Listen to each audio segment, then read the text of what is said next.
చేతిలో సామాజిక అస్త్రం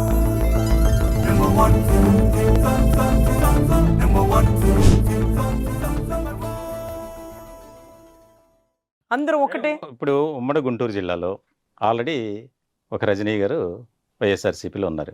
ఈ రెండో రజనీ వైఎస్ఆర్సీపీలోకి వచ్చే అవకాశాలు ఏమైనా ఉన్నాయా సార్? అసలు ఓపెన్గా చెప్తున్నాను సార్, నాకు అసలు ఏ పార్టీలు ఇష్టమే లేదు సార్. ఇది కూడా నా అన్నున్నాడు, నా కులపోడు రాజకీయం చేయాలని వచ్చాడు, మనం ఆసరాగా నిలబడాలి అని వచ్చినాను. కానీ ఆయనకి కూడా తెలుసు నేను పార్టీలోకి రావడం ఇష్టం లేదు అని. సో అందుకని ఏ పార్టీ లేవు సార్, ఇక వద్దు. ఏ పార్టీ అయినా కండిషన్స్. మామూలుగా వైఎస్ఆర్సీపీలో మిమ్మల్ని ఆహ్వానించి మీకు తగిన ప్రాధాన్యత ఇస్తాం, ముఖ్యంగా ఏదైతే మీరు మాట్లాడవచ్చు, దేనైనా ప్రశ్నించవచ్చు అనే ఒక అవకాశం కల్పిస్తే, ఆ వెసులుబాటు ఇస్తే ఏమన్నా వెళ్ళే ఆలోచన ఉంటుందంటారా? వద్దు సార్, అది చాలా తప్పు సార్. నేను ఎక్కడున్నా ఎవరిని తిట్టను సార్.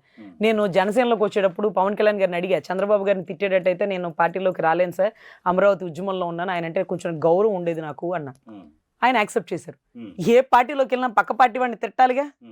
ఆ తిట్టే సాంప్రదాయం వద్దు సార్. తప్పు చేస్తే జగన్ గారినైనా ప్రశ్నిస్తా, నాన్న కళ్యాణ్ బాబునైనా ప్రశ్నిస్తా, దురంధరుడు రాజకీయ దురంధరుడు చంద్రబాబు గారినైనా ప్రశ్నిస్తా, చిన్నబాబు లోకేష్ బాబు గారినైనా ప్రశ్నిస్తా. ఇప్పుడు నాకు నచ్చని విషయాలు అన్నీ జరుగుతూ ఉన్నాయి రాష్ట్రంలో.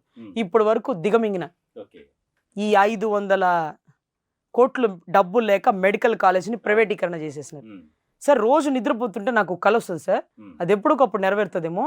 ఆ కళ ఏంటంటే, ఒక పసిబిడ్డ నిప్పులో పడిపోయింది. ఆ పసిబిడ్డ నిప్పులో పడిపోయింది, తల్లి షడంగా చూసుకుంది. చూసుకున్నప్పటికీ మొహం అంతా తగలబడిపోయింది. అమ్మ అమ్మ అని చంకలో వేసుకొని గవర్నమెంట్ హాస్పిటల్కి వచ్చేసింది. ఇప్పుడు మనం పెట్టిన ప్రైవేట్ హాస్పిటల్కి, అయ్యా బిడ్డ తగలబడిపోయింది, ఏమమ్మా ఇదేమన్నా ధర్మాస్పత్రి అనుకున్నావా, తీ 10,000 అంటారు. అప్పుడు ఆ తగలబడిపోయిన బిడ్డతో చేతిలో రూపాయి లేక, ఎవరిని సహాయం వర్ధించే టైం లేక ఆ బిడ్డ ఎక్కడికి వెళ్తుంది? అప్పుడేమనుకుంటుంది, ఆ గవర్నమెంట్ చచ్చిందమ్మా అప్పట్లో, దరిద్రపు కొట్టు గవర్నమెంట్, కమ్మగా మెడికల్ కాలేజీలు కాస్త ప్రైవేటీకరణ చేసేసినారు. అదే గవర్నమెంట్ హాస్పిటల్స్ అయితే ధర్మాస్పత్రి, గవర్నమెంట్ హాస్పిటల్. నువ్వేనా ధర్మంగా ఇస్తున్నావా? ధర్మసత్రం, ధర్మాస్పత్రి. అట్లా ఏదో ఒక రోజు ఏదో ఒక తల్లి తిట్టుకుంటుంది, తప్పది. సడన్గా పాము గరిసిద్ది, పొలంలోంచి ఎత్తుకొచ్చేస్తారు. పొలంలో ఉండే రైతుల దగ్గర డబ్బులు ఎక్కడ ఉంటుంది? ఆ గవర్నమెంట్ హాస్పిటల్ తీసుకోండి రా అంటారు. తేడా పడితే మళ్ళీ గవర్నమెంట్ హాస్పిటల్ అంటారు. ఈ ఊరికి ఆ ఊరికి గవర్నమెంట్ హాస్పిటల్ ఎంత దూరం ఉంటుంది? సో అది తప్పు. 500 కోట్లు సార్. ఇలా మెడిటేషన్ చేయడానికి ఎన్ని కోట్లు అయినాయి సార్? ఇలా మెడిటేషన్ చేయడానికి ఆయన శ్రీశైలం అయితే వస్తే ఎన్ని కోట్లు అయినాయి? ధ్యానానికి ఎన్ని కోట్లు అయిపోతున్నాయి? ఇన్ని కోట్లు డబ్బు పెడితే నా బిడ్డలు ఎంతమంది వైద్యం చేయించుకుంటారు సార్?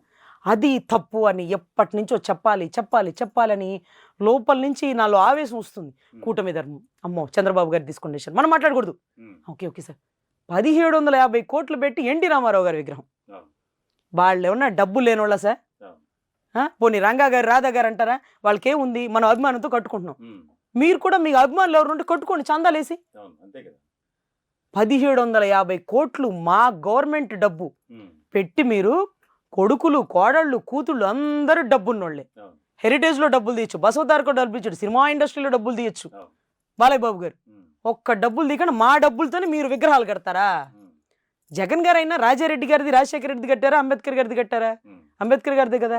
మీరు కూడా మీ డబ్బులు మీరు కట్టుకోండి, మీ ఇష్టం. రజనీ గారు ఇలా మాట్లాడేస్తున్నారు, ఇప్పుడు పార్టీలో కూడా లేరు, రేపొద్దున్నే ఏమైనా మిమ్మల్ని కేసు పెట్టి లోపలేస్తే ఏంటి పరిస్థితి? సార్ అందరూ జైలుకి వెళ్ళిన వాళ్ళే, అందరూ. అన్ని ప్లేసులు చూసాను, అదొక్క ప్లేస్ చూడలేదు. లోపల మహాత్మా గాంధీ గారికి సంబంధించిన చాలా పుస్తకాలు ఉంటాయంట. నేను గత గవర్నమెంట్లో జగన్ గారి గురించి మాట్లాడుతున్నప్పుడే మా ఏరియా సిఐ హైమారావు గారు ఉంటారు, మీరు అడగచ్చు, సార్ ఏమన్నా అరెస్ట్ ఉంటే మా ఇంటికి నాకు ఫోన్ చేయండి, గోడలు దుక్కి రాకండి, కుక్క ఉంది మా ఇంట్లో, నేను లోపలికి వెళ్ళడానికి సిద్ధంగా ఉన్నా, మీరేం కంగారు పడకండి. నేను ఇలాగే వివేకానంద రెడ్డి కేసు మాట్లాడి, కోడికత్తి కేసు మాట్లాడితే లోపలేమంటారేమో. లేదు మేడం, మీ మీద అసలు ఎప్పుడు ఎలిగేషన్ ఉండదు, అసలు మీ జోలికి రావద్దన్నారు, మిమ్మల్ని అసలు ఎప్పుడు ఇబ్బంది పెట్టాం అని అనేవాళ్ళు. అంటే జైలుకి వెళ్ళడానికి ఎప్పుడు భయపడండి సార్, అదొక ప్రశాంతమైన ప్లేస్, మీరు నమ్మండి. అసలు ఎవ్వరూ లేకుండా ఉండే ప్లేసు, చక్కగా పుస్తకాలు చదువుకోవచ్చు, చక్కగా రాసుకోవచ్చు, హాయిగా ఉంటుంది సార్. నేను కొరడాలు పెట్టి కుట్రు కదా, కొట్టినా సరే అబ్బో ఎన్ని దెబ్బలు తిన్నారో ఎంతమంది రాజకీయ నాయకులు, వాళ్ళతో పాటు మనము అనుకుంటానే, కానీ ఎప్పుడు భయపడను సార్. చావుకే ఎదురెళ్ళే వాళ్ళని జైలుకి భయపడతామా సార్? కొన్ని రోజులు ఆధ్యాత్మికంగా ఉండడానికి అదొక అవకాశం ఏమో అనుకుంటాను. ముఖ్యమైనటువంటిది ప్రస్తుతం